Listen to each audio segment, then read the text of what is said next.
E aí, galerinha do nono ano, como é que vocês estão?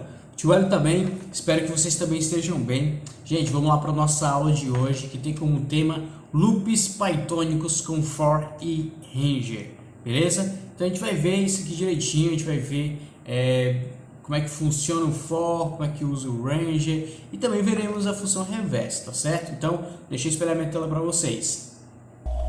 Pronto, gente, tá aqui a minha tela, certo? Aula de informática, Tio Wellington. Como eu falei, a gente vai ver o que é loops pythônicos com for e ranger, certo? For em Python, como usar, a função reverse, a função ranger, o que é, para que serve e como usar. E teremos uma atividade, certo? Que vai envolver também tanto a parte teórica como a parte prática, tá bom? E, gente, não esquece, né, da aula presencial, tá certo? E da aula online também, tá bom? Então, passando. Pessoal, gente, for em Python, né? E como é que a gente pode usar ele, né, gente? Como é que é a declaração e a estrutura de um laço formada em Python, né? Basicamente, ela é formada em listas, né? Como a gente viu na última aula, certo? Então, for, ele vai criar uma lista, só que diferente daquela que a gente criou usando o while, beleza? A gente vai fazer de outra maneira. Olha só, for variável in, aí coloco o valor que eu quero, né? Abro o colchete, aí vai valor 1, vírgula, valor 2, vírgula, valor 3 e vírgula, etc. E fecho o colchete e coloco dois pontos para encerrar ali a linha de comando. E embaixo eu vou colocar o código que eu quero que aconteça com essa lista que eu acabei de criar, beleza? E aí funciona basicamente assim: a variável, né, a variável vai assumir o valor da variável valor 1 e executa o código 1, primeiro código. Em seguida, a variável recebe o valor de val2, executa o código e assim sucessivamente até a variável ter recebido todos os valores da sequência, certo? Do val1 até o etc. Tranquilos? Se tá muito rápido, né? Volta aí o vídeo um pouquinho e entende o que eu estou dizendo. E aí vamos lá, passando aqui. Gente, então resumindo, esse laço tem três coisas, certo? Essa lista que a gente fez, né, que chama laço, tem três coisas. A variável que vai receber os valores de uma sequência de dados, foi a primeira coisa. A segunda coisa, a sequência de dados, né, que vai, né, ser tipo a identidade dessa variável. E o código a ser executado em cada interação. Então, um código que vai ser executado para cada interação entre variável e sequência de dados, tá certo? Diferentemente do loop no while, como eu acabei de falar para vocês, né, que apenas faz um teste, se for verdadeiro executa um código, né, se for falso termina o loop. Então, na última aula a gente viu que enquanto a gente usa o while vai simplesmente executar aquilo que for verdadeiro. E para eu parar o while, basta colocar um valor falso, um valor que não foi definido, um valor em branco, certo? Então isso acaba o loop, né? Já aqui não, né? O loop no for é tido, né, como controlado, né? Dá para eu controlar, pois eu vou executar um determinado número de vezes que nós escolhemos previamente. Vamos ver alguns exemplos, né, de uso do laço for para afirmar os conceitos, porque só ler, né, a abstração é meio abstrato. Então, só explicando aqui para vocês fica algo meio abstrato. É bom e é interessante a gente fazer na prática para vocês entenderem, tá certo?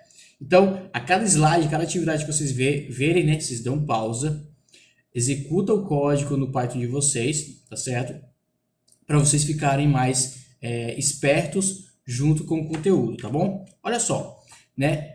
Isso aqui é para vocês fazerem, gente. Você vai criar um script em Python que imprime o número de 1 até 5 na tela, tá certo? Nessa sequência aqui, ó, 1, 2, 3, 4, 5.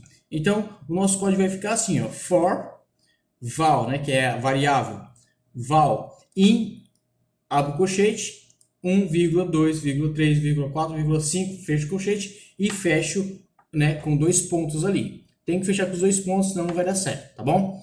E aí você vai printar o valor, certo? Print val. O que ele vai dizer? Ele vai simplesmente colocar lá 1, 2, 3, 4, 5 na sequência, tá bom?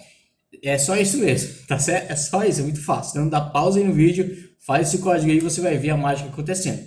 É mais simples e o funcionamento da variável val recebe o valor 1 e imprime. Depois recebe o valor 2 e imprime. E por fim, recebe o valor 5 e imprime, tá certo? Como a variável percorreu todos os elementos da lista, esses valores entre colchetes se chamam list, tá? Então essa lista é basicamente, né, list em inglês, tá certo? Então, gente, para fixar ainda mais o conhecimento, você vai criar um script que imprime todos os dias da semana na tela, certo? Olha só, a gente não é obrigado a usar somente números, né, quando a gente for usar o for. Beleza? Na sequência. A gente pode usar uma lista que pode ser formada por strings, por exemplo. Né? O que é string, tio Hélio? Aí você força, né? Você sabe o que é string. String é todo o texto que eu coloco dentro do meu código, tá certo? Então, nosso código fica assim, ó, for dia, né? Variável dia, né? Vai ser em segunda, terça, quarta, quinta, sexta, sábado, domingo, né? Entre aspas e entre colchetes, tá, gente? E finaliza com 2 pontos. E aí você vai colocar print dia. E aí ele vai fazer aquela sequenciazinha lá, né? Segunda, terça, quarta, quinta, sexta, beleza? Ou seja, a variável dia recebe o valor de cada string e imprime na tela, tá bom? Ele vai fazer essa execuçãozinha aí, tá bom? Gente, a função reverse, né? A função reverse, como o próprio nome diz, gente, ele vai inverter a ordem da lista, mas sem ordená-la. Ou seja, a ordem que os elementos estão dispostos é indiferente. O que importa é fazer com que o último seja o primeiro e o primeiro seja o último e assim por diante, tá certo? Vamos definir uma lista numérica e em seguida invocar a função reverse desse jeito aqui, ó, certo? Criei aqui, né? E, né, vai receber um valor 10, 4, 7, 123, 45, 2, 3, 4, qualquer número aleatório. E aí, né, quando eu executo o 10, 4, 7, quando eu executo o i, o que vai aparecer para mim? Vai aparecer o mesmo comando. Só que se eu colocar i.reverse, né, fechar ali, abrir e fechar parênteses, né, quando ele for executar, ele vai executar os números aleatórios para mim. Então, no código acima definimos uma lista e vinculamos a referência x à mesma, certo? Então, nós pegamos aqui uma lista, certo? E vinculamos ela a uma referência qualquer, tá bom? Feito isso, invocamos a função reverse. E então imprimimos novamente os elementos. Desta vez a impressão, né, quando a gente coloquei print, simplesmente ocorreu na ordem inversa, a ordem que os elementos foram adicionados. Isso porque a função reverse havia sido invocada. Então vocês podem perceber que na primeira linha, né, eu coloquei lá a variável. E na segunda linha executei a variável. Na terceira linha eu já coloquei o comando reverse. E na quarta linha já mostrou os números todos ao contrário, certo? Então, continuando ainda, gente, o Python ele sempre busca a forma de trabalho menos trabalhosa. Então, ele vai buscar a forma de trabalho menos custosa, né? Menos demorada, certo? Menos trabalhosa para a gente. Isto é, a mais performática. Então, ele vai encontrar um negócio mais performático possível, mais direto possível. Por isso, ao invocarmos a função reverse, ou então ao ordenarmos inversamente os elementos, internamente somente uma propriedade é alterada, sem que nenhum elemento seja movido. Então, quando nós alteramos ali, simplesmente os elementos vão ser trocados de ordem sem ser removidos. Isso é possível pelo fato das listas serem objetos interáveis, né? Ou seja, objetos que vão estar ali dentro e não vão ser objetos que podem ser descartados, tá bom? Definição essa que permite, né, a gente entregar os elementos feito o mínimo necessário. Então, utilizando o Python dessa maneira, gente, o Python ele sempre vai fazer o mínimo possível das coisas, beleza? Utilizando assim a menor quantidade de memória e distribuindo o processamento, tá bom? Então, continuando aqui, a função range, né? Vamos lá para a função range, o que é, para que serve e como usar. Gente, a função range é bem simples, né? E sua funcionalidade é simplesmente nos retornar uma lista de números inteiros. Como assim, tio Hélio? Olha só, vamos explicar aqui. A maneira mais simples de usar a função range é range, abro parênteses, né? Coloco lá a quantidade de números que eu quero, n. Onde n, que vocês estão vendo aqui, é um número qualquer número. E ele vai fornecer uma lista com os elementos 0, 1, 2, taraná, abre parênteses, n menos 1, certo? Nós que, presta atenção numa coisa, ele fornece uma lista de n elementos, começando do 0, certo? Como vai fornecer n elementos no começo, e começo sempre vai ser 0, o último elemento é sempre n menos 1, certo? Lembra lá do que a gente viu lá no while, né? A gente colocava lá uma lista e aí digitava 1, aí ele mostrava o 2, ao invés de ter mostrado o primeiro. É basicamente isso aqui também. tá bom? Então vamos ver um exemplo aqui, ó, né? Crie um script em Python que imprima os números de 1 até 5 na tela, usando a função range. Nosso código vai ficar assim, ó, for val, né, a variável val, in range 5, né, 2 pontos. E aí print val mais 1. Ele vai printar o valor, a variável val, mais 1. Lembra aqui, ó, que é isso aqui, certo?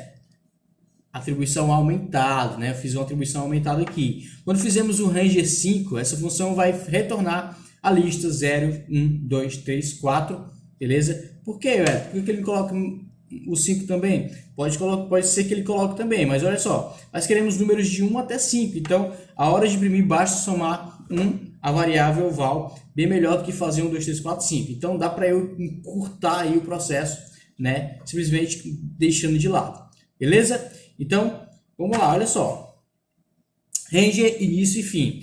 Gente, isso aqui vai nos fornecer uma lista de números, fatores, certo? Porém, ao invés de começar com 0, a gente pode começar simplesmente com início, tá bom? E aí vai até fim menos 1, tá? Lembra sempre dessa ordem aí, tá? Você vai começar com 0, aí n menos 1, certo? Ou n mais 1, beleza?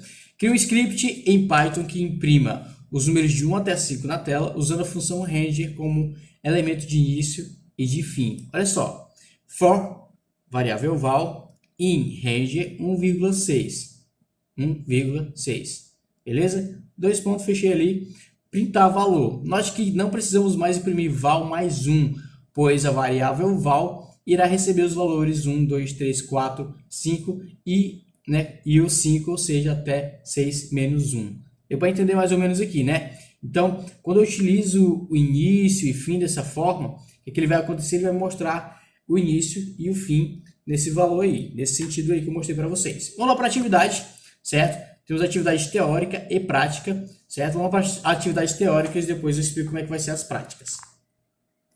1. O que é o comando for e o que ele faz? Você vai explicar para mim o que é o comando for e o que é que ele faz. 2. O que a função reverse faz? O que você entendeu o que a função reverse faz? 3. O que faz a função ranger? Beleza? Range. E aí você coloca lá o que ela faz. 4. O que teremos se rodarmos esse código? For item in range 10, print item.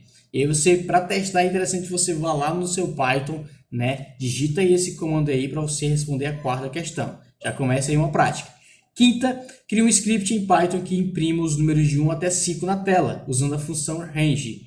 Escreva o código abaixo, beleza? Então, eu já dei até o código para vocês, certo? For val in range 1,6, print val. Beleza, gente? Então é isso. Próxima aula a gente vai dar uma pausa em Python e vamos focar em sistemas operacionais, tá certo? Então, Pikachu dando tchau, eu tô dando tchau. Até a próxima, pessoal!